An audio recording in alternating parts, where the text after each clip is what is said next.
കൊച്ചിയിൽ ലോഡ് ഇറക്കാൻ അമിത കൂലി ആവശ്യപ്പെട്ട ചുമട്ട് തൊഴിലാളികളെ ഉത്തർപ്രദേശ് സ്വദേശിനികളായ യുവതികൾ വട്ടം കറക്കി. എക്സിബിഷൻ നടത്തുന്നതിനായി കൊച്ചിയിലെത്തിയ ഇവരുടെ കൈത്തറി വസ്ത്രങ്ങൾ ഇറക്കുന്നതിനാണ് CITU പ്രവർത്തകർ അമിത കൂലി ആവശ്യപ്പെട്ടത്. ആദ്യമായിട്ടല്ല ഉത്തർപ്രദേശ് സ്വദേശിനികളായ രമ്യയും മാലിയതയും എക്സിബിഷൻ സംഘടിപ്പിക്കുന്നത്. രാജ്യത്തിന്റെ വിവിധ സംസ്ഥാനങ്ങളിൽ ഇവർ എക്സിബിഷൻ നടത്തിയിട്ടുണ്ട്.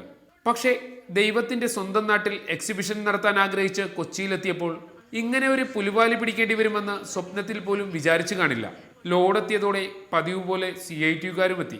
25 കിലോ വീതമുള്ള 40 പെട്ടികൾ താഴെ ഇറക്കി വെക്കണമെങ്കിൽ പെട്ടി ഒന്നിന് 60 രൂപ നൽകണമെന്ന് CITUകാർ ആവശ്യപ്പെട്ടു. ഒടുവിൽ തർക്കമായി.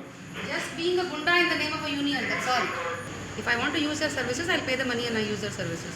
But there is no rule in this country which says I am forced to use somebody to download my goods. And I will not accept it. And this is the first time I'm seeing it in Kerala. I've never seen it across the country wherever I've gone. It's only in Kerala I'm seeing this. Police വന്ന് കാര്യങ്ങൾ തീരുമാനിക്കട്ടെ എന്നായി ഇരുപക്ഷവും. തീരുമാനമെടുക്കാൻ SI വരാനുള്ള നീണ്ട കാത്തിരിപ്പ്.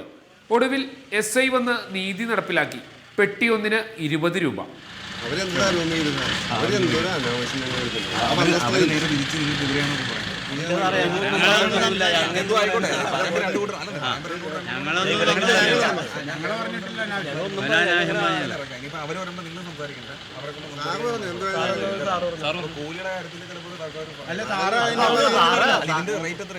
പാവം ഉത്തർപ്രദേശുകാർ അറിഞ്ഞിരുന്നില്ല തർക്കിച്ചാൽ ചുമട്ടുതൊഴിലാളികൾ ചുവട് മാറ്റി ഇത്രയും വലിയ ഇളവ് നൽകുമെന്ന്. സഹിൻ ആന്റണി, റിപ്പോർട്ടർ.